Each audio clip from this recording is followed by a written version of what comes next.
again, thank you so much for having me here.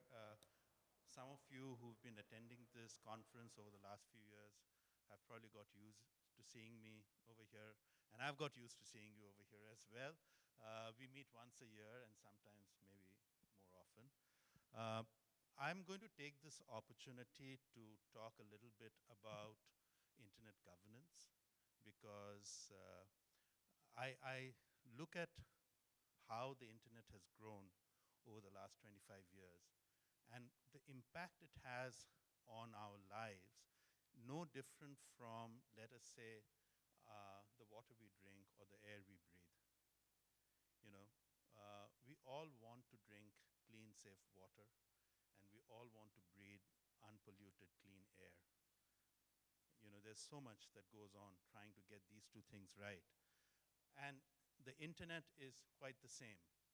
We all want a good, robust service of internet available, reaching, and this is the kind of important part, as many people possible, you know, who want to use it. So when I talk about reaching more and more people, I'm also talking about the internet being available in different, devices and different scripts across different geographies. So what is the internet? The internet, my friends, is the network of networks. Uh, and just to give you a very simple example, if I have an iOS phone or a phone that runs on the iOS platform, I can actually send an email or a text message or a WhatsApp message to someone who does not have an iOS phone, has an Android phone perhaps.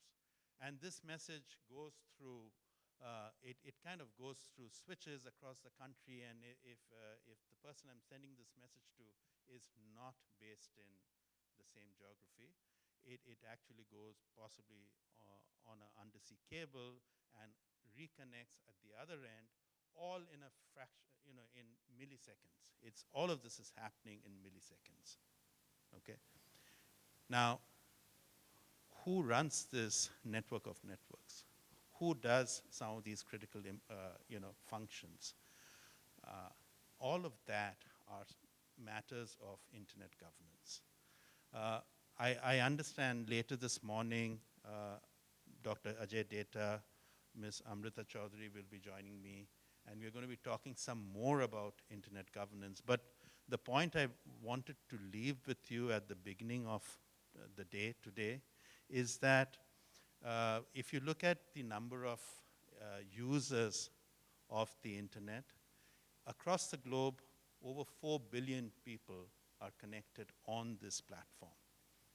And that's when I again talk, I would like to remind you, it is a shared resource. It belongs to all of us. And just the way we are concerned about, the quality of water we drink or the quality of air we breathe, all of us need to take a little time to make sure that, we are contributing back to the quality of internet that we consume. Now, let me, before I end, and I promise to be quick because, you have 2 days of conversations to go into. Let me talk a little bit about India. So, as per data available currently, there are about 560 million people connected on the internet today. And KPMG had done some research a couple of years ago, and in that research, we learned that about 180 odd million people can consume the internet using the English language. You can do the math. The balance of the Indian population is using the internet, but they are obviously using it without its full functionality. They may be using some social media, they may be able to use some WhatsApp, but there's so much more to the internet. How can we bring all of them online? For you sitting in the room who are in the domain name space, can you even conceive of a parallel world where there could be names in index scripts? if I was saying this 5 years ago, I wouldn't have been able to tell you that there is a solution at hand. But today, that's a little different. The technology today exists. I'm not going to get into too much detail about how that all works. But the technology does exist today for you to actually work completely in your own script. And look at what's happening with the Cyrillic script in Russia, or look at what's happening in China, Japan, Korea, in the Arab world, even scripts which go from right to left are now available online on the internet. Now, it's just not only about domain names and numbers. There's a whole ecosystem involved in it, starting from the keyboard that you use. But my point very simply is, all of you who are part of this community in India, who are doing business in India, my message to you is just twofold. I'm going to keep it very simple. Take a little time to understand what's going on and how you can contribute back.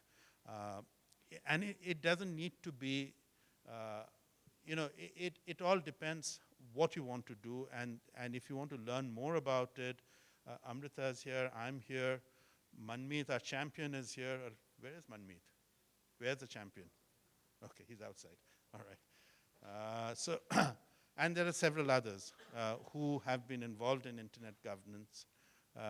Take some time, talk to us, we'll guide you. And the second message I want to leave you with is that I know that we use the internet in English, and it's like second nature to all of us in this room.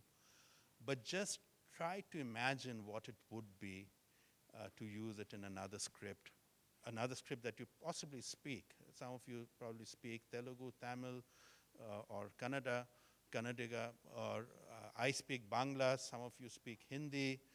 Just imagine if this universe also existed, and it's possible. It's within reach. We need to all work together to make this happen. With that, I'm going to end, and before I end, I again want to thank DomainX and Manmeet and everybody involved with DomainX for giving me this opportunity to stand before you and share my thoughts. And also, I'd like to wish you the very best for the next 2 days. Have a great event, and all success to you for this weekend. Thank you so much.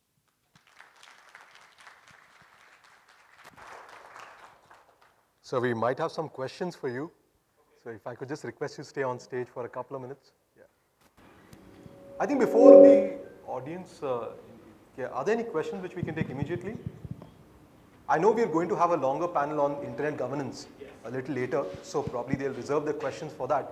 But if you could just comment on broadly what areas could a non-technical person, because we don't want technology and technology skill sets to be a challenge to be a filter in terms of work people can do with ICANN. So if somebody, let's keep technical skills outside the picture right now. Besides that, broadly, what are the areas that someone else can contribute in? So one important area is, of course, helping policy being developed around use. Okay, whether it's around access, whether it's around domain name, whether it's around privacy, all of these conversations are part of internet governance. Some of it falls very squarely in what ICANN does, but even if it doesn't, these are conversations. There is a privacy bill that will see the light of day at some point in India. How does that impact everybody's usage? How should people learn about protecting their privacy? That's part of this conversation.